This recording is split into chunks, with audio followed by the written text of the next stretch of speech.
मौसमियाती बहरान की बढ़ती हुई शिद्दत को मद्देनजर रखते हुए कराची के फेरियर हॉल में जिंदगी के उन्वान से कराची क्लाइमेट मार्च का इनेकाद किया गया। जीने का हक दो।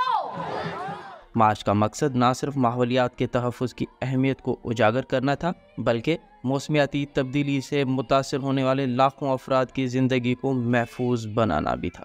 मार्च के शुरा हुकूमत से मौसमियाती इंसाफ, पायदारी और माहौलियाती तहफ़्फ़ुज़ के लिए फ़ौरी इक़दामात का मुतालबा कर रहे हैं।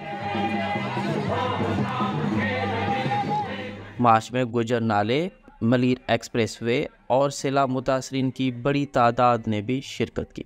पाकिस्तान जैसे तीसरी दुनिया के मुल्क में माहौलियाती मार्च का होना क्यों ज़रूरी है के सवाल पर मार्च में शामिल ऑर्गेनाइज़र्स और माहौलियात के कारकुनों का कहना था, पाकिस्तान उन 10 ममालिक में पिछले कई सालों से आ रहा है कि जो सबसे ज़्यादा ख़तरनाक है एनवायरमेंटल चेंजेस के हवाले से। यहाँ पे हमारे जो ग्लेशियर्स है छोटे छोटे वो पिघल रहे हैं, मेल्ट हो रहे हैं, पानी के रिसोर्सेज कम होते जा रहे हैं और उस पर जुल्म ये है कि यहाँ पे पाकिस्तान की हुक्मरान बजाय ये कि कोई अच्छा ऑल्टरनेटिव देने के, यहाँ पर कह रही है कि दरिया सिंध पे जो है वो पहले जो डैम्स बने हुए हैं उसके बाद ये कैनाल्स बनाने की भी बात कर रही है।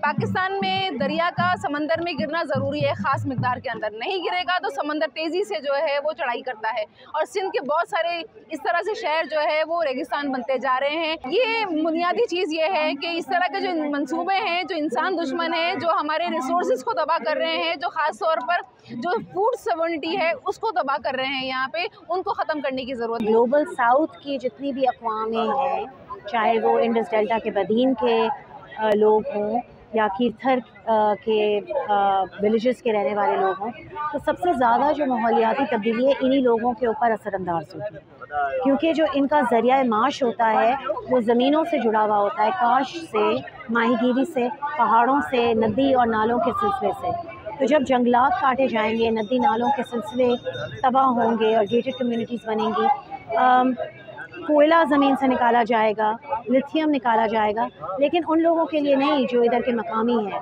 उन लोगों की रजामंदी के साथ नहीं जो इधर के इंडिजिनस हैं, बल्कि सरमायादार की मर्ज़ी से कि वो कहाँ अपना कैपिटल इन्वेस्ट करना चाहता है। और इसको फैसिलिटेट करती है हमारी अनफॉर्चुनेटली हमारी गवर्नमेंट और बहुत सारे बैनुल अक़वामी इदारों के कर्ज़े। तो हम एक ऐसी पॉलिटिकल इकॉनमी में फंसे हुए हैं जहाँ हम एक सैक्रिफाइस जोन हैं, तो इसीलिए इधर होना एक क्लाइमेट मार्च एक बहुत ज़रूरी अहम चीज़ है और इधर ही होनी चाहिए, बल्कि रोज़ इधर होनी चाहिए। मेरे ख्याल में इस सोसाइटी को सेंसिटाइज करने की ज़रूरत है। जो सोसाइटी अभी तक इसकी संगीनी से ना वाकिफ़ है कि क्लाइमेट चेंज कितनी बड़ी बर्बादी हमारे लिए लेके आ रहा है। बरसात की मौसम स्केप हो रहा है, गर्मियाँ सर्दियाँ स्केप हो रही हैं, कम हो रही हैं, गर्मियाँ बढ़ रही हैं, तो इसकी वजह से ये मार्च ज़रूरी है और क्लाइमेट को समझना, उसके हवाले से काम करने की बहुत बड़ी ज़रूरत है, जद्दोजहद की ज़रूरत है। इन सरमायाकारों के खिलाफ खड़े होकर माहौलियत का नारा लगाना पड़ेगा। मार्च को मुख्तलिफ आर्टिस्ट ने अपने परफॉर्मेंस से मार्च में शामिल लोगों को लुत्फ़ अंदोज़ भी किया। असद मुमताज़, YSPK, कराची।